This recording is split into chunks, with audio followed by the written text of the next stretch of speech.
So hello everyone, welcome to my channel study for you. So guys, जैसा कि आज जो आपका रेलवे ग्रुप डी का 24 दिसंबर के फर्स्ट शिफ्ट का एग्ज़ाम हो गया है दोस्तों, जिसका जो है मैं आपको बिल्कुल 100% एक्यूरेट आंसर के साथ जो है इस वीडियो में बताऊँगा।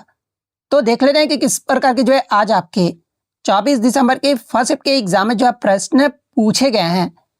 उससे पहले एक बात और दोस्तों, कि जिन्होंने भी अगर चैनल को सब्सक्राइब नहीं किया है तो रेलवे ग्रुप डी एग्ज़ाम से रिलेटेड पर्पल की अपडेट के लिए जो है चैनल को सब्सक्राइब ज़रूर कर दीजिएगा। और बगल में ही आपको एक बेल आइकन यानी घंटे का निशान भी दिख रहा होगा, तो आप उस भी जो है ज़रूर प्रेस कर दीजिएगा। तो चलिए वीडियो को स्टार्ट करते हैं। तो आज का जो आपका पहला क्वेश्चन यहाँ पर आता है कि 21 जून 2025 को मनाए गए 11वें अंतर्राष्ट्रीय योग दिवस की जो है ना आधिकारिक थीम जो ये आपका क्या रहा था। तो ये सबसे पहले मैं आपको बता दूं कि प्रत्येक वर्ष अंतर्राष्ट्रीय योग दिवस जो है ना ये आपका 21 जून को जो आपका मनाया जाता है, और 2025 में जो है ये आपका 11वां अंतर्राष्ट्रीय योग दिवस जो आपका मनाया गया है। और इस वर्ष यानी 2025 का जो आपका थीम है ना ये आपका yoga for one earth one health रहा है। यानी अगर हिंदी में बात कर ले तो एक पृथ्वी एक स्वास्थ्य के लिए योग जो है ये आपका 2025 का जो आपका थीम रहा है। तो ऑप्शन बी आपका यहाँ पे करेक्ट आंसर होगा। इसके अलावा बात कर ले कि इस थीम का जो मतलब की घोषणा है ना ये आपका कब किया गया, ये भी एग्जाम में पूछा जाता है। तो ये प्रधानमंत्री नरेंद्र मोदी के द्वारा जो है ना मार्च 2025 में मन की बात के 120वें एपिसोड में जो है ना इस थीम की घोषणा जो आपका किया गया था। और इससे प्रीवियस शिफ्ट में आपका पूछा गया था कि 2025 का जो आपका राष्ट्रीय मतलब योग दिवस है ना ये कहाँ पर आयोजित किया गया था, ये आपसे पूछा गया था। तो ये 2025 का जो राष्ट्रीय योग दिवस समारोह है ना ये आपका आंध्र प्रदेश के विशाखापट्टनम में जो है ना ये आपका प्रधानमंत्री नरेंद्र मोदी के नेतृत्व में जो है ये आपका आयोजित किया गया था। तो ये फैक्ट भी आपको ध्यान में रखना है। नेक्स्ट आपका यहाँ है कि किस राज्य सरकार ने जो है ना जून 2025 में अपनी सरकारी आवास योजना में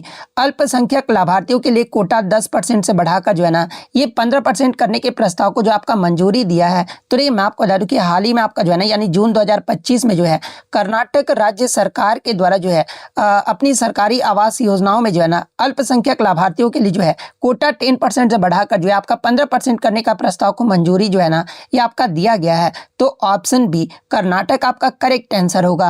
नेक्स्ट आपका यहाँ पर आता है कि वर्ष 2025 में किस प्रसिद्ध हॉकी खिलाड़ी को जो है ना भारत के तीसरे सर्वोच्च नागरिक सम्मान पद्म भूषण से जो आपका सम्मानित किया गया है। तो ये मैं आपको बता दूं कि ये जो आपका पीआर श्रीजेश है ना इन्हें आपका 2025 में जो है आपका पद्म भूषण अवार्ड से जो आपका सम्मानित किया गया है। तो ऑप्शन सी पीआर श्रीजेश आपका यहाँ पे करेक्ट आंसर होगा। और देखिए मैं आपको बता दूं कि पीआर श्रीजेश जो है ना ये आपका हॉकी मतलब कि दूसरे ऐसे हॉकी खिलाड़ी बने हैं जिन्हें आपका पद्म भूषण अवार्ड से जो है ना ये आपका सम्मानित किया गया है। पहले के बारे में अगर पूछा जाए तो देखिए पहला जो आपका मतलब कि हॉकी खिलाड़ी जिन्हें आपका पद्म भूषण अवार्ड से आपका सम्मानित किया गया था ये आपके मेजर ध्यानचंद थे। और मेजर ध्यानचंद को ही जो है ना ये आपका 1956 में जो है पद्म भूषण अवार्ड से जो आपका सम्मानित किया गया था। और मेजर ध्यानचंद को ही जो है ना ये आपका हॉकी का जादूगर भी जो आपका कहा जाता है। तो ये फैक्ट भी आपको ध्यान में रखना है। नेक्स्ट क्वेश्चन आपका यहाँ पर आया था कि न्यूटन के गति के तीसरे नियम के संबंध में जो है निम्नलिखित में से कौन सा कथन जो है ना आपका सही दिया गया है। जहाँ पे इस प्रकार के आपके 4 ऑप्शन जो वो दिए गए थे। तो ये न्यूटन्स के थर्ड लॉ के अकॉर्डिंग जो है ना प्रत्येक क्रिया के लिए जो है हमेशा एक समान और विपरीत प्रतिक्रिया जो है आपका होती है। और इस नियम की आपका मुख्य विशेषता आपकी कौन कौन सी है। तो देखिए इस नियम की जो मुख्य विशेषता है ना कि 2 अलग अलग वस्तु यानी 2 डिफरेंट ऑब्जेक्ट जो है ना ये आपका मतलब कि क्रिया और प्रतिक्रिया कभी भी आपका एक ही वस्तु पर जो है ना ये आपका नहीं लगता है। यदि आपका वस्तु ए और वस्तु बी पर आपका बल लगता है ना तो वस्तु बी जो है ना वस्तु ए पर जो आपका मतलब कि विपरीत जो आपका बल जो है आपका लगाता है। इसलिए आपका जो न्यूटन्स का थर्ड लॉ है ना ये आपका हमेशा जो है 2 अलग अलग पिंडों पर जो है ये आपका कार्य करता है। तो इसमें आपका सही कथन आपका क्या दिया गया था कि बल हमेशा जो है ना 2 अलग अलग वस्तुओं पर जो है एक ही समय में कार्य करता है। ये आपका न्यूटन्स के थर्ड लॉ का जो है ना सही स्टेटमेंट आपका दिया गया था। तो ऑप्शन सी आपका करेक्ट आंसर होगा। और देखिए इससे प्रीवियस शिफ्टों में जो है ना न्यूटन्स के गति के तीसरे नियम से आपके लगातार उदाहरण से प्रश्न जो वो पूछे जा रहे हैं। तो देखिए मैं आपको बता दूं कि चलना यानी जब हम जमीन को पीछे की ओर धकेल धकेलते हैं ना, तो ये आपका क्रिया हो गया। तो जमीन हमें आगे की ओर जो है आपका धकेलता है, तो जो कि आपका एक प्रतिक्रिया हो गया। और यहाँ बल जो है ना हमारे पैरों और जमीन यानी दो अलग अलग वस्तुओं पर जो आपका लग रहा है, जो कि आपका न्यूटन्स थर्ड लॉ का जो है ना एक आपका उदाहरण जो आपका माना जाता है। इसके अलावा रॉकेट का उड़ना, यानी रॉकेट गैसों को नीचे आपका फेंकता है और गैस जो है ना ये आपका रॉकेट को ऊपर की ओर ये आपका धकेलता है। तो ये भी आपका न्यूटन्स के थर्ड लॉ का जो है ना आपका उदाहरण माना जाता है। तो ये फैक्ट भी आप ध्यान में रखिएगा।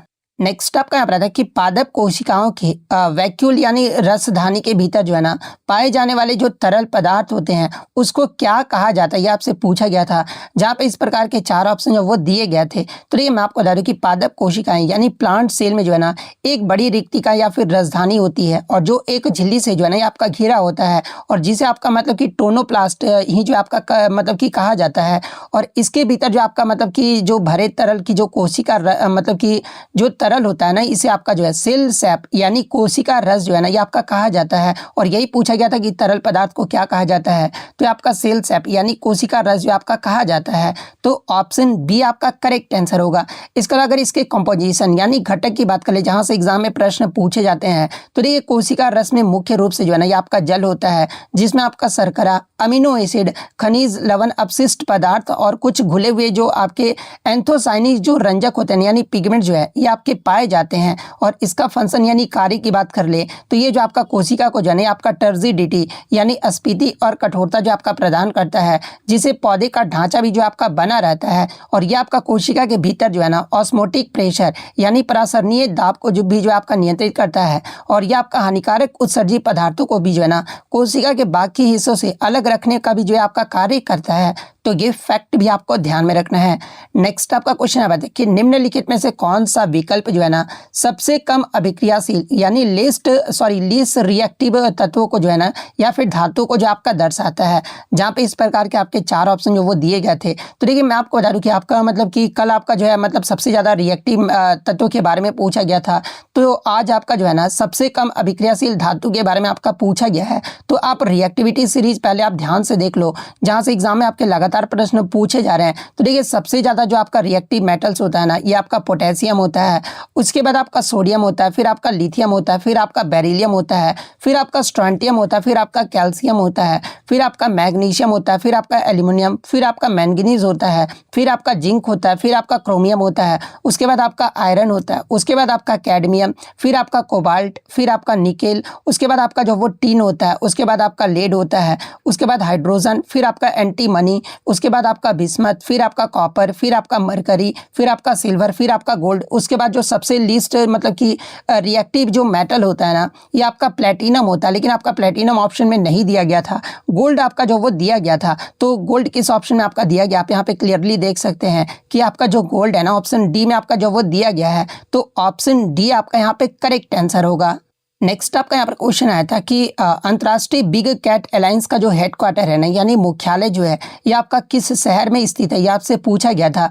जहाँ पे इस प्रकार के 4 ऑप्शन जो वो दिए गए थे। तो ये मैं आपको बता दूं कि मतलब इसकी जो स्थापना है ना अंतर्राष्ट्रीय बिग कैट अलायंस की, ये आपका प्रधानमंत्री नरेंद्र मोदी के द्वारा जो है अप्रैल 2023 में प्रोजेक्ट टाइगर के 50 वर्ष पूरे होने के अवसर पर जो है ना ये आपका IBCA का शुभारंभ की घोषणा जो आपका किया गया था। और इसका जो औपचारिक मंजूरी है ना ये आपका फरवरी 2024 में जो है केंद्रीय मंत्रिमंडल ने नई दिल्ली के मुख्यालय के साथ जो है ना ये आपका IBC की स्थापना का आधिकारिक मंजूरी जो आपका दिया था। यानी IBCA का जो मतलब आपका हेडक्वार्टर है ना ये भारत के नई दिल्ली में जो आपका स्थित है। तो ऑप्शन बी आपका यहाँ पे करेक्ट आंसर होगा। और अंतर्राष्ट्रीय बिग कैट अलायंस का अगर उद्देश्य पूछा जाए तो ये जो आपका गठबंधन है ना ये दुनिया के 7 प्रमुख बिग कैट्स यानी आपका 7 प्रमुख बिग कैट्स कौन कौन से हो गए, तो बाघ, शेर, तेंदुआ, हिम तेंदुआ, चीता, जुआगर और प्यूमा के संरक्षण के लिए जो है ना ये आपका कार्य करता है। तो ये फैक्ट भी आपको ध्यान में रखना है।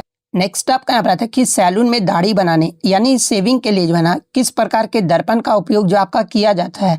जहाँ पे इस प्रकार के 4 ऑप्शन जो वो दिए गए थे। तो ये सेविंग के लिए जो है ना आपका कनकेव मिरर यानी अवतल दर्पण का प्रयोग जो आपका किया जाता है, तो ऑप्शन बी अवतल दर्पण आपका करेक्ट आंसर होगा। अब देखिए प्रीवियस शिफ्ट में आपका लगातार यहाँ से प्रश्न बन रहा है, तो देखिए वाहनों की हेडलाइट्स और टॉर्च में भी आपका अवतल दर्पण का प्रयोग किया जाता है। इसके अलावा सर्च लाइट यानी दूर की वस्तुओं को रोशन करने के लिए जो है ना, प्रकाश को केंद्रित करते या शक्तिशाली किरण बनाने में भी जो है यह आपका अवतल दर्पण का प्रयोग किया जाता है। इसके अलावा डेंटिस्ट यानी दंत चिकित्सक भी जो है ये आपका अवतल दर्पण का जो है आपका प्रयोग करते हैं, यानी दांतों और मसूड़ों की बड़ी स्पष्ट छवि देखने के लिए जो है ना ये आपका अवतल दर्पण का प्रयोग जो आपका किया जाता है। इसके अलावा डॉक्टर नाक कना गला की जांच के लिए भी जो है ना, या फिर शरीर के आंतरिक अंगों की जांच के लिए भी जो है ये आपका मतलब कि अवतल लेंस का प्रयोग जो आपका किया जाता है। सोलर फर्नेसेस यानी सौर भट्टियों में भी जो है ना, यानी सूर्य के प्रकाश को एक बिंदु पर केंद्रित करके उच्च तापमान उत्पन्न करना और खाना पकाने के लिए भी जो है ना ये आपका अवतल मतलब कि दर्पण यानी कनकेव मिरर का भी जो है ना ये आपका प्रयोग किया जाता है। परावर्तक दूरबीन यानी रिफ्लेक्टिंग टेलीस्कोप में जो है ना ये आपका दूर की वस्तुओं जैसे कि आपका तारों से आने वाले प्रकाश को एकत्रित करके उज्ज्वल और आवर्धित चित्र बनाने के लिए भी जो है ना ये आपका अवतल दर्पण का प्रयोग किया जाता है। माइक्रोस्कोप और अन्य ऑप्टिकल उपकरण यानी प्रकाश को केंद्रित करने और बेहतर दृश्यता के लिए भी जो है ना ये आपका कनकेव मिरर यानी अवतल दर्पण का प्रयोग किया जाता है। लेजर उपकरण यानी प्रकाश को कई बार परावर्तित करके लेजर बनाने में भी जो है ना ये आपका अवतल दर्पण का प्रयोग जो आपका किया जाता है। तो ये सारे फैक्ट जो आपको ध्यान में रखना है। नेक्स्ट आपका क्वेश्चन यहाँ पर आया था कि 2025 विश्व एक्वेटिक्स चैंपियनशिप जो है ना ये आपका किस शहर में आपका आयोजित किया गया था। अब बहुत सारे बच्चे जो है ना मतलब क्वेश्चन इस प्रकार से भेजते हैं ना कि सर 2025 का एथलेटिक्स विश्व चैंपियनशिप कहाँ आयोजित किया गया था, जबकि क्वेश्चन विश्व एक्वेटिक्स चैंपियनशिप पूछा गया है। तो जो मतलब इस तरह से थोड़ा सा भेजते हैं ना, जो कंफ्यूज रहते हैं, तो मैं उनको पहले ही मना कर देता हूँ कि अब आप रहने दीजिए, आप क्वेश्चन मत भेजिए, क्योंकि बहुत सारे बच्चे फिर भेजने लगते हैं तो लगता है कि हाँ वही क्वेश्चन पूछा गया होगा। तो फिर बाद में बच्चे कमेंट्स करते हैं कि नहीं सर एथलेटिक्स का नहीं पूछा गया था, एक्वेटिक्स का जो वो पूछा गया था। इसलिए मैं आपसे हमेशा रिक्वेस्ट करता हूँ कि आपको एक या दो ही क्वेश्चन याद है, लेकिन एक ही दो क्वेश्चन जो है ना आप अच्छे से जो वो जरूर भेजिएगा। तो 2025 के अगर विश्व एक्वेटिक्स चैंपियनशिप की बात कर ले तो ये जो आपका 21वां संस्करण रहा था, और ये जो आपका 11 जुलाई से 3 अगस्त 2025 के बीच जो है ना ये आपका सिंगापुर में आपका आयोजित किया गया था। तो ऑप्शन बी सिंगापुर आपका करेक्ट आंसर होगा। और 2027 का विश्व एक्वेटिक्स चैंपियनशिप जो है ना ये कहाँ पर आयोजित किया जाएगा, तो ये आपका बुडापेस्ट हंगरी में जो है ना ये आपका आयोजित किया जाएगा। तो ये तो हो गया आप विश्व एक्वेटिक्स चैंपियनशिप के बारे में। अगर एशियाई एक्वेटिक्स चैंपियनशिप के बारे में अगर पूछा जाना तो ये 2025 का एशियाई एक्वेटिक्स चैंपियनशिप जो है ना ये भारत के अहमदाबाद शहर में जो है ये आपका वीर सावरकर स्पोर्ट्स कॉम्प्लेक्स में जो आपका आयोजित किया गया है। और कब से कब तक ये आपका चला है, तो आपका 28 सितंबर से 11 अक्टूबर 2025 तक जो है ना ये आपका चला है। तो ये फैक्ट भी आपको ध्यान में रखना है। नेक्स्ट आपका यहाँ पर आता है कि भारत सरकार ने मार्च 2025 में जो है ना किस देश में आए विनाशकारी भूकंप के बाद मानवीय सहायता और आपदा राहत प्रदान करने के लिए जो है ना ये आपका ऑपरेशन ब्रह्मा जो आपका शुरू किया गया है, जहाँ पे इस प्रकार के 4 ऑप्शन जो वो दिए गए थे। तो ये मैं आपको बता दूं कि 28 मार्च 2025 को जो है ना म्यांमार और थाईलैंड के कुछ हिस्सों में जो है 7.7 तीव्रता का एक शक्तिशाली भूकंप जो आपका आया था, जिससे म्यांमार के मांडले और यांगून जैसे क्षेत्र जो है ना ये आपका भारी तबाही जो आपका देखने को मिला था। और इसी के लिए क्विक रिस्पॉन्स के तहत जो है ना यानी भारत जो है अपना पड़ोस प्रथम नीति यानी नेबरहुड फर्स्ट पॉलिसी के तहत जो है ना म्यांमार के लिए जो है ये आपका फर्स्ट रिस्पॉन्डर यानी सबसे पहले सहायता पहुंचाने वाला जो है ना ये आपका देश जो आपका बना था। और इसमें आपका नौसेना की भूमिका क्या रही थी, तो देखिए भारतीय नौसेना के जहाज जो है ना ये आपका INS सतपुड़ा और INS सवित्री को भी जो है ये आपका राहत सामग्री यानी भोजन पानी कपड़े के साथ जो है ना ये आपका यांगून जो आपका भेजा गया था। तो ये जो आपका मतलब ऑपरेशन जो ब्रह्मा है ना ये किसके लिए आपका चलाया गया था, तो आपका म्यांमार देश के लिए जो आपका चलाया गया था। तो ऑप्शन बी म्यांमार आपका करेक्ट आंसर होगा। इसके अलावा भारत के द्वारा 2025 में अगर अन्य महत्वपूर्ण ऑपरेशन की बात कर ले तो ये ऑपरेशन सागर बंधु ये जो आपका नवंबर 2025 में जो है ना चक्रवात जो आपका तिदवाह के बाद श्रीलंका को दी गई सहायता के लिए जो है ना ये आपका शुरू किया गया है। तो ये फैक्ट भी आपको ध्यान में रखना है। नेक्स्ट आपका यहाँ पर है कि जून 2025 में प्रधानमंत्री नरेंद्र मोदी जी को जो है ना किस देश के सर्वोच्च नागरिक सम्मान grand collar of the order of Makarios third से जो आपका सम्मानित किया गया है। तो देखिए मैं आपको बता दूं कि जून 2025 में जो है ना प्रधानमंत्री नरेंद्र मोदी जी को जो है ये आपका साइप्रस गणराज्य का सर्वोच्च नागरिक सम्मान से जो आपका सम्मानित किया गया है। और साइप्रस गणराज्य का मतलब कि सर्वोच्च नागरिक सम्मान के बारे में अगर पूछा जाए तो देखिए इस सम्मान का जो नाम है ना ये आपका grand collar of the order of Makarios third जो है इसका मतलब कि सम्मान का नाम है। तो ऑप्शन बी साइप्रस आपका करेक्ट आंसर होगा। और मैं आपको बता दूं कि प्रधानमंत्री को जो है आपका प्रतिष्ठित सम्मान जो है 16 जून 2025 को जो है साइप्रस की राजधानी निकोशिया में वहां के राष्ट्रपति जो है ना निकोस क्रिस्टोडुलाइड्स के द्वारा जो आपका प्रदान किया गया था। तो ये फैक्ट भी आप ध्यान में रखिएगा। इसके अलावा प्रधानमंत्री नरेंद्र मोदी के अंतर्राष्ट्रीय पुरस्कार की सूची की अगर बात कर ले जहां से एग्जाम में प्रश्न पूछे जाएंगे तो देखिए मार्च 2025 में ये आपका किस देश का सर्वोच्च नागरिक सम्मान दिया गया है प्रधानमंत्री नरेंद्र मोदी को। तो ये आपका मॉरिशस का जो आपका दिया गया है। और मॉरिशस का जो सर्वोच्च नागरिक सम्मान है ये आपका क्या है तो order of the star and की ऑफ द इंडियन ओशियन जो है ये आपका सर्वोच्च नागरिक सम्मान है। अप्रैल 2025 में आपका जो है श्रीलंका देश का आपका दिया गया श्रीलंका मित्र विभूषण से जो है मतलब कि आपका प्रधानमंत्री नरेंद्र मोदी को जो वो दिया गया है। जून वाला तो मैंने आपको बता दिया है। जुलाई 2025 में जो है ना आपका घाना देश का जो है ऑर्डर ऑफ द स्टार घाना से जो है ये आपका सम्मानित किया गया है।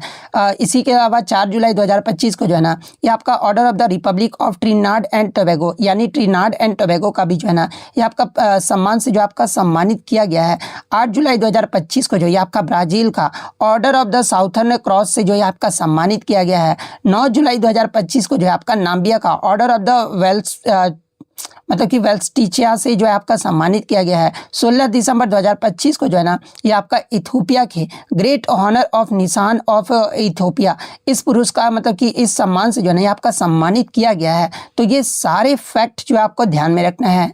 नेक्स्ट आपका यहाँ पर आता है कि 38वें राष्ट्रीय खेल 2025 में जो है ना जैवलिन थ्रो स्पर्धा में 84.3 मीटर का थ्रो करके जो है ना नया नेशनल गेम्स का जो रिकॉर्ड है ये किसने बनाया है। जहाँ पे इस प्रकार के 4 ऑप्शन जो वो दिए गए थे। तो ये 38वां जो राष्ट्रीय खेल है ये आपका 2025 में जो है ना ये आपका उत्तराखंड राज्य में आपका आयोजित किया गया था। और इसमें जैवलिन थ्रो में जो है ना ये आपका सचिन यादव ने जो है 84.39 मीटर का थ्रो करके जो है ना ये आपका नया नेशनल गेम्स का रिकॉर्ड जो है आपका बनाया है। और ये आपका जैवलिन थ्रो स्पर्धा में भी जो है ये आपका गोल्ड मेडल जो आपके जीते हैं। और एग्जाम में अगर पूछा जाए कि सचिन यादव ने जो है ना किसका राष्ट्रीय रिकॉर्ड जो आपका तोड़ा है तो आपका हरियाणा के राजेंद्र सिंह के पिछले राष्ट्रीय रिकॉर्ड जो कि आपका 82.23 रहा था उनका जो राष्ट्रीय रिकॉर्ड है ना ये आपका तोड़ा गया है। तो ये फैक्ट भी आप ध्यान में रखिएगा। तो ऑप्शन ए सचिन यादव आपका करेक्ट आंसर होगा। नेक्स्ट आपका यहाँ पर आता है कि जिंक और तनु सल्फ्यूरिक एसिड को अभिक्रिया होने पर जो है ना निम्नलिखित में से कौन सी गैस जो है ये आपका निकलता है। यहाँ पे पूछा गया था जहाँ पे इस प्रकार के जो है ना आपके 4 ऑप्शन जो वो दिए गए थे। तो देखिए मैं आपको बता दूं कि जब जिंक धातु को जो है ना तनु सल्फ्यूरिक एसिड के साथ अभिक्रिया कराया जाता है ना तो आपका हाइड्रोजन गैस जो आपका निकलता है। और ये आपका रासायनिक समीकरण भी आप क्लियरली देख सकते हैं जो कि इस अभिक्रिया में आप देख सकते हैं ना कि जो आपका जिंक जो है ये आपका सल्फ्यूरिक एसिड से जो है हाइड्रोजन को आपका जो है आपका विस्थापित कर दे रहा है और जिससे आपका जिंक सल्फेट जो है आपका प्रोडक्ट बन रहा है। और हाइड्रोजन गैस जो आपका बनता है जो कि आपका ये जो है ना हाइड्रोजन गैस जो ये आपका निकल जाता है। और यही आपसे पूछा गया था। तो ऑप्शन बी हाइड्रोजन गैस आपका करेक्ट आंसर होगा। नेक्स्ट आपका यहाँ पर आता है कि एक सामान्य संयुक्त सूक्ष्मदर्शी यानी कंपाउंड माइक्रोस्कोप के नीचे जो है ना कोशिका का अवलोकन करने पर मुख्य रूप से कौन सी संरचनाएं जो है ना स्पष्ट रूप से जो आपका दिखाई देती है। जहाँ पे इस प्रकार के 4 ऑप्शन जो वो दिए गए थे। तो देखिए मैं आपको बता दूं कि जब हम प्रयोगशाला में प्याज की झिल्ली यानी ओनियन पिल्स या फिर गाल की कोशिकाएं यानी चिक सेल्स को जो है ना संयुक्त सूक्ष्मदर्शी से नीचे देखते हैं ना तो हमें मुख्य रूप से जो है ये आपका 3 भाग जो आपका दिखाई देता है। और वो 3 भाग कौन कौन सा दिखाई देता है तो एक तो आपका कोशिका झिल्ली या भित्ति दिखाई देता है जो कि आपका कोशिका की बाहरी सीमा होती है। सेकंड आपका न्यूक्लियस यानी केंद्रक जो कि आपका एक गहरा गोलाकार बिंदु जो कोशिका के नियंत्रण केंद्र के रूप में जो है ना ये आपका दिखता है। और तीसरा जो है आपका साइटोप्लाज्म यानी कोशिका द्रव्य और वो आपका जेली जैसा पदार्थ है जो कि झिल्ली और केंद्र के बीच के जो है ना ये आपका स्थान को जो आपका भरता है। यानी आपका कंपाउंड माइक्रोस्कोप से नीचे कोशिका को अवलोकन करने पर मुख्य रूप से कौन सी संरचना संरचनाएं जो है स्पष्ट रूप से आपका दिखाई देती है तो आपका साइटोप्लाज्म दिखता है, न्यूक्लियस दिखता है और सेल मेम्ब्रेन या फिर वाल जो है ना ये आपका दिखता है। तो ऑप्शन बी आपका यहाँ पे करेक्ट आंसर होगा। इसके अलावा एग्जाम में अगर प्रश्न पूछा जाए कि कोशिकांग जो है ये क्यों नहीं दिखते, अगर ये पूछा जाए तो देखिए माइटोकॉन्ड्रिया, गोल्जी उपकरण और राइबोसोम जैसे जो आपके सूक्ष्म कोशिकांग होते हैं ना, यानी जो सेल ऑर्गेनल होते हैं वो आपके इतने छोटे होते हैं ना कि उन्हें देखने के लिए जो है ये आपका इलेक्ट्रॉन माइक्रोस्कोप यानी इलेक्ट्रॉन सूक्ष्मदर्शी की जो है ना ये आपका उच्च आवर्धन क्षमता यानी हाई मैग्निफिकेशन की जो है आपका आवश्यकता होती है। और सामान्य सूक्ष्मदर्शी में जो है ना ये केवल आपके धुंधले कणों की तरह जो है आपके दिख सकते हैं या फिर बिल्कुल भी आपके नहीं दिखते हैं। इसके अलावा इन भागों को स्पष्ट देखने के लिए भी जो है ना ये आपका आयोडीन या सेफ्रोनिन जैसी रसायनों का उपयोग जो है आपका किया जाता है, जिससे केंद्रक गहरा रंग जो आपका सोख लेता है और साफ जो है आपका नजर आता है। तो ये फैक्ट भी आपको ध्यान में रखना है। नेक्स्ट आपका यहाँ पर आता है कि गैस के अणु या फिर परमाणुओं के तीव्र गति और उनके बीच रिक्त स्थान के कारण जो है ना एक गैस को दूसरी गैस के साथ स्वतः मिल जाना जो ये आपका क्या कहलाता है। जहाँ पे इस प्रकार के आपके चार ऑप्शन जो वो दिए गए थे, तो ये मैं आपको बता दूं कि विसरण आपका वह प्रक्रिया होता है ना जिसे में पदार्थ के कण यानी विशेषकर गैस और द्रव्य जो है ना अपनी उच्च सांद्रता वाले क्षेत्र से निम्न सांद्रता वाले क्षेत्र की ओर जो है ना ये आपके स्वतः जो आपके गति करते हैं और इन्हें जो है ना ये आपका डिफ्यूजन यानी विसरण जो आपका कहा जाता है। और यही प्रश्न में आपका पूछा गया था। तो ऑप्शन मतलब कि बी डिफ्यूजन आपका यहाँ पे करेक्ट आंसर होगा। और इसका कारण की अगर मैं बात कर लूँ तो देखिए गैस के कण जो होते हैं ये आपके बहुत तेजी से आपकी गति करते हैं और उनके बीच बहुत अधिक खाली स्थान भी जो है ना ये आपका होता है। और इस उच्च काइनेटिक एनर्जी के कारण जो है ना वे बहुत जल्दी जो है दूसरे पदार्थ को कणों के बीच जो है आपके फैल जाते हैं। उदाहरण के तौर पर अगर मैं बात कर लूँ तो देखिए रसोई में बन रहे खाने की गंध या फिर आपका जो परफ्यूम होता है ना ये आपका खुशबू का तेजी से पूरे कमरे में जो है ये आपका फैल जाना, ये जो आपका डिफ्यूजन का जो है ना यानी आपका विसरण का जो है सबसे अच्छा उदाहरण जो आपका माना जाता है, क्योंकि एग्जाम में यहाँ से प्रश्न पूछा गया था।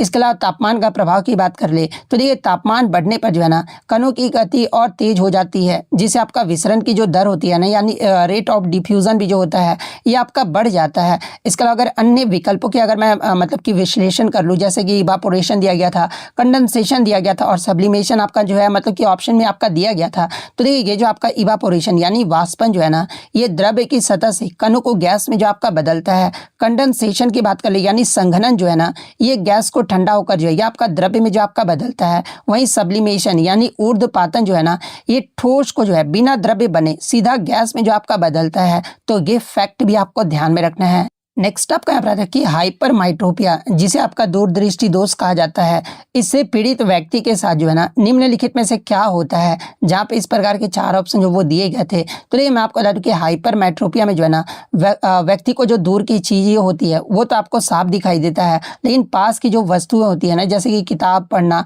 ये सब जो आपका धुंधली जो आपका दिखाई देता है। और इसका निकट बिंदु यानी नियर पॉइंट जो है ना ये 25 सेंटीमीटर से दूर जो है आपका हट जाता है। और इसके आपके दो मुख्य कारण हो सकते हैं, एक तो आपका अभिनेत्र लेंस की फोकस दूरी का जो है बहुत अधिक हो जाना और दूसरा जो है ना ये आपका नेत्र गोलक यानी आई बॉल का छोटा हो जाना, जिसके कारण पास की वस्तु का जो प्रतिबिंब है ना ये आपका रेटिना पर ना बनकर जो है ये आपका रेटिना के पीछे जो आपका बनता है। और इस मतलब कि हाइपरमाइट्रोपिया को दूर करने के लिए जो है ये आपका क्या प्रयोग किया जाता है। तो देखिए इस दोष को दूर करने के लिए जो है ना ये आपका उपयुक्त क्षमता वाले आपके कन्वेक्स लेंस यानी उत्तल लेंस के चश्मे का जो है ना ये आपका उपयोग किया जाता है। और ये जो आपका लेंस प्रकाश की किरणों को जो है ना ये आपका कन्वर्ज यानी अभिसरी जो है आपका कर देता है, जिसे प्रतिबिंब आपका सही स्थान पर यानी रेटिना पर जो आपका बनने लगता है। तो मतलब कि आपका पूछा गया था ये आपका जो हाइपरमाइट्रोपिया यानी दूरदृष्टि दोष जो है ना ये मतलब इससे पीड़ित व्यक्ति के साथ निम्नलिखित में से आपका क्या होता है। तो दूर की वस्तुओं को आपका स्पष्ट रूप से आपका देखा जा सकता है, लेकिन पास की वस्तुएं जो है ना ये आपका स्पष्ट रूप से यानी धुंधली जो आपका दिखाई देती है। तो ऑप्शन बी आपका यहाँ पे करेक्ट आंसर होगा। और इसके विपरीत अगर मैं बात कर लूँ जो कि आपका मायोपिया है, मायोपिया को आपका निकट दृष्टि दोष आपका कहा जाता है। और इसमें व्यक्ति के पास को जो है ना साफ दिखता है, लेकिन दूर की जो वस्तुएं होती है ना ये आपका धुंधला जो आपका दिखाई देता है। और मतलब कि मायोपिया को दूर करने के लिए जो है किस लेंस का प्रयोग आपका किया जाता है। तो इसमें आपका कनकेव लेंस से यानी आपका उत्तल लेंस का उत्तल बोल रहा हूँ उत्तल लेंस का जो है ना ये आपका प्रयोग जो आपका किया जाता है। तो ये फैक्ट भी आपको ध्यान में रखना है। नेक्स्ट आपका क्वेश्चन यहाँ पर आता है कि अंडाशय यानी ओवरी से निकलने के बाद जो है ना अंडाणु यानी ओवम को गर्भाशय तक ये आपका कौन पहुंचाता है। तो ये भी आपका रिपीटेड प्रश्न है। मतलब साइंस में मैं देख रहा हूँ ना कि अगर आप सारे शिफ्टों को पढ़ लोगे ना जितने भी अभी प्रीवियस शिफ्टों में हुए हैं तो लगभग 20 प्रश्न जो है आपको ईजिली जो है ना एक्स्ट्रा फैक्ट अगर आप देखते हो तो 20 प्रश्न आप इजिली साइंस में जो वो कर आओगे, मैं ये गारंटी देता हूँ। तो प्रीवियस जितने भी शिफ्ट हुए हैं ना आप उसके मतलब कि सारा वीडियो जो आप जरूर देख लेना और साथ में जो एक्स्ट्रा फैक्ट बताता हूँ ना आप उसे जो वो जरूर देख कर जाइएगा। तो देखिए अंडाशय से निकलने के बाद जो आपका अंडाणु को गर्भाशय तक जो है आपका कौन पहुंचाता है, तो आपका फैलोपियन ट्यूब यानी डिम्बवाही नलिका जो है ना ये आपका पहुंचाता है। तो ऑप्शन बी फैलोपियन ट्यूब आपका करेक्ट आंसर होगा। नेक्स्ट आपका यहाँ पर आता है कि जब लोहे के कील को जो है ना कॉपर सल्फेट के नीले विलयन में आपका डाला जाता है तो कील और विलयन के रंग पर जो है ना ये क्या प्रभाव पड़ता है, ये आपसे पूछा गया था।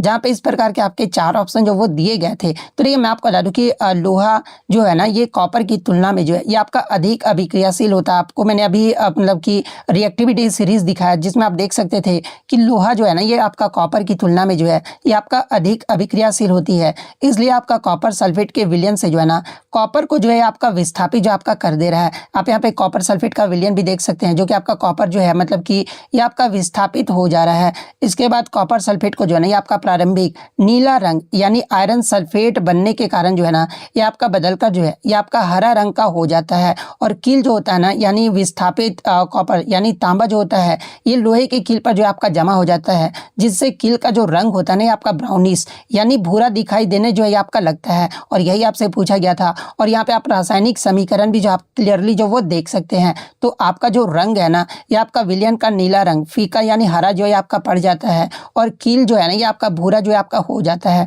तो ऑप्शन सी आपका यहाँ पे करेक्ट आंसर होगा। नेक्स्ट आपका यहाँ पर आता है कि वर्ष 2025 में आयोजित 17वें ब्रिक्स शिखर सम्मेलन की जो मेजबानी है ना ये किस शहर के द्वारा आपका किया गया है। तो ये आपका 2025 का आपका 17वां संस्करण रहा था ब्रिक्स शिखर सम्मेलन का।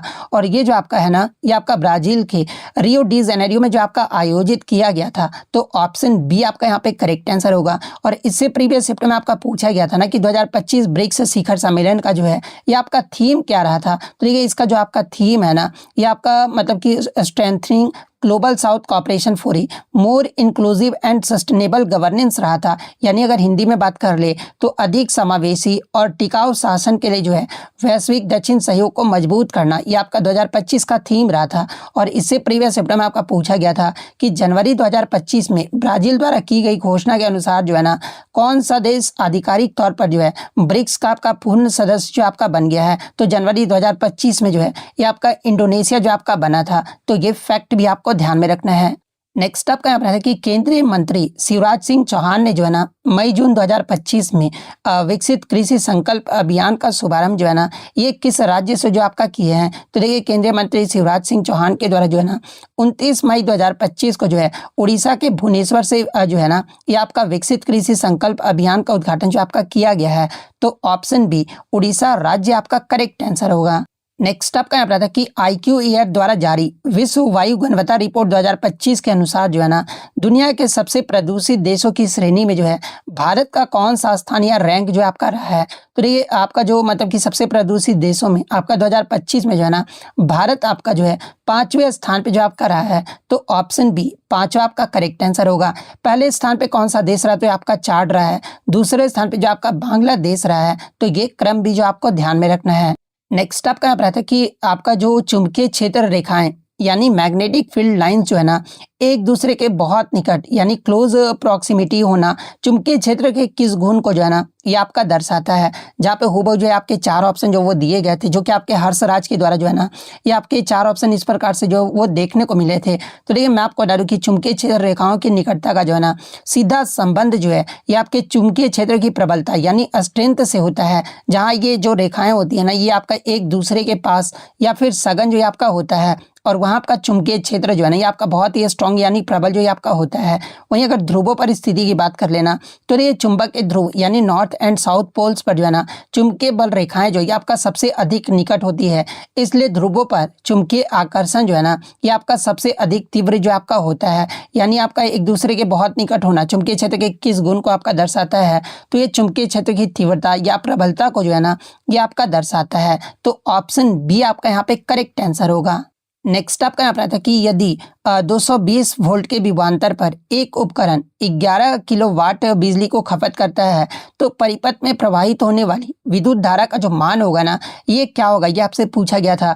जहाँ पे इस प्रकार के 4 ऑप्शन जो वो दिए गए थे, तो यहाँ पे आप क्वेश्चन में आप क्या देख सकते हैं कि 11 किलोवाट आपका मतलब क्वेश्चन में गिवन दिया गया है। तो जब आपका 11 किलोवाट आपका दिया रहा है ना, तो सबसे पहले जो है आपको मतलब कि वाट में जो आपको बदलना होगा। तो देखिए विद्युत शक्ति 11 किलोवाट को जब आप वाट में बदलोगे ना, तो आपको मतलब कि 1000 से जो है ये आपको मल्टीप्लाई करना होगा। तो 11 को अगर 1000 से मल्टीप्लाई करेंगे तो ये हमारा 11,000 मतलब कि वाट जो है ना, ये आपका निकल कर आ जाएगा। और विभवांतर यानी वोल्टेज आपका कितना दिया गया था, तो आपका 220 वोल्ट जो आपका दिया गया था। अब इस सूत्र पे हम लोग जो वो वैल्यू पुट कर देंगे, I इक्वल टू क्या होता है, तो ये आपका P/V होता है, या फिर आपका विद्युत शक्ति का क्या होता है, तो P इक्वल टू जो है VI। ये मैं सारा कुछ आपको पहले ही बता चुका हूँ। तो I इक्वल टू P/V हो जाएगा। I आपको निकालना है, P आपका कितना दिया गया है, तो आपका 1100 वाट अभी निकालना है मैंने।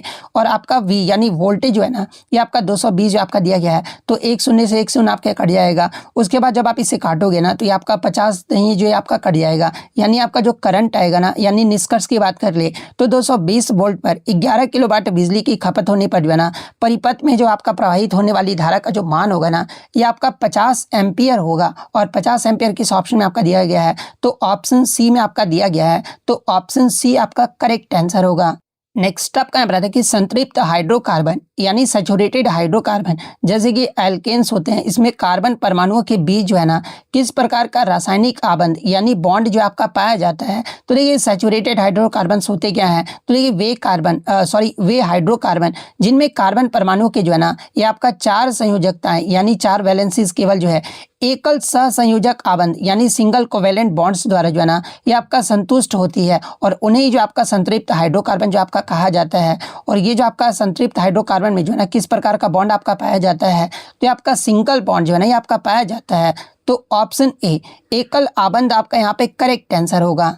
नेक्स्ट आपका यहाँ पर आता है कि ऊर्जा के एक रूप से दूसरे रूप में जो रूपांतरण यानी ट्रांसफॉर्मेशन के दौरान जो है ना, निकाय की कुल ऊर्जा पर जो है आपका क्या प्रभाव पड़ता है। जहाँ पे इस प्रकार के 4 ऑप्शन जो वो दिए गए थे। तो देखिए मैं आपको बता दूं कि ऊर्जा संरक्षण के नियम में आपका क्या कहा गया है कि इस नियम के अनुसार जो है ना, ऊर्जा को ना तो आपका मतलब कि पैदा किया जा सकता है और ना ही जो आपका नष्ट किया जा सकता है, यानी energy can neither be created nor be destroyed आपका यहाँ पे देखने को मिलता है। और ऊर्जा को जो है ना आपका केवल एक रूप में आपका दूसरे रूप में जो आपका बदला जा सकता है। इसके अलावा कुल ऊर्जा की बात कर ले तो देखिए रूपांतरण से पहले और रूपांतरण के बाद ब्रह्मांड या किसी भी बंद निकाय यानी आइसोलेटेड सिस्टम की कुल ऊर्जा जो है ना, ये आपका हमेशा स्थिर यानी कांस्टेंट जो आपका रहती है। यानी ऊर्जा के एक रूप से दूसरे रूप में रूपांतरण के दौरान जो है ना, निकाय की कुल ऊर्जा पर क्या प्रभाव पड़ता है, तो आपका सदैव जो है ना आपका समान या फिर अपवर्तित जो है आपका रहता है, यानी कांस्टेंट जो आपका रहता है।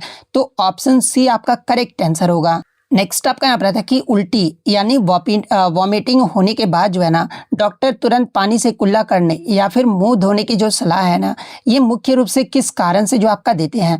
जहाँ पे इस प्रकार के हूबहू जो आपके 4 ऑप्शन जो वो दिए गए थे, जो कि मैं आपको बताया भी कि हर्षराज के द्वारा ऑप्शन जो वो मुझे भेजे गए थे। तो जो भी ऑप्शन के साथ भेजेंगे ना, तो उनका नाम जो वो जरूर रिकमेंड करूँगा। तो देखिए मैं आपको बता दूँ कि जब हमें उल्टी होती है ना, तो पेट में मौजूद जो आपके हाइड्रोक्लोरिक एसिड और पाचक जो रस होते हैं ना, ये आपके मुंह में जो है आपके आ जाते हैं। और ये आपका एसिड जो होता है ये आपका बहुत ही शक्तिशाली होता है, जिससे आपके इनेमल को भी जो वो नुकसान होता है। यानी पेट का ये जो आपका एसिड होता है ना, ये दांतों की सबसे बाहरी और कठोर परत जिसे आपका इनेमल कहा जाता है, इसके संपर्क में आकर जो है ना, उसे आपका नरम कर देता है और धीरे धीरे जो आपका इरोजन यानी आपका जो वो गलाने लगता है। तो डॉक्टर की सलाह आपका इसलिए दिया जाता है ना कि कुल्ला करने से मुंह में जो मौजूद एसिड का जो प्रभाव होता है ना, ये आपका कम हो जाता है, जिससे दांतों की सुरक्षा जो है ना, ये आपका होता है। तो यानी आपका दांतों मतलब कि डॉक्टर जो है सलाह क्यों देते हैं, मतलब कि कुल्ला करने या फिर मुंह धोने के बाद, उल्टी करने के बाद, तो आपका दांतों के क्षय को रोकने के लिए जो है ना, ये आपका सलाह जो आपका दिया जाता है। तो ऑप्शन सी आपका यहाँ पे करेक्ट आंसर होगा। और एक पॉइंट मैं आपको बता दूं ना कि एक महत्वपूर्ण टिप्स आपको बता देता हूँ कि डेंटिस्ट आपके ये सलाह देते हैं ना कि उल्टी के तुरंत बाद जो है आपको ब्रश जो वो नहीं करना चाहिए, क्योंकि एसिड से नरम हुआ जो इनेमल है ना, ये ब्रश करने से और जल्दी जो आपका घिस जाता है। केवल सादे पानी से ही जो है ये आपका कुल्ला करना, ये आपका सबसे सुरक्षित जो आपका माना जाता है। तो आप इंपॉर्टेंट टिप्स जो है जब भी आपको वॉमिटिंग है, तो आप टिप्स जो वो जरूर अपनाइएगा।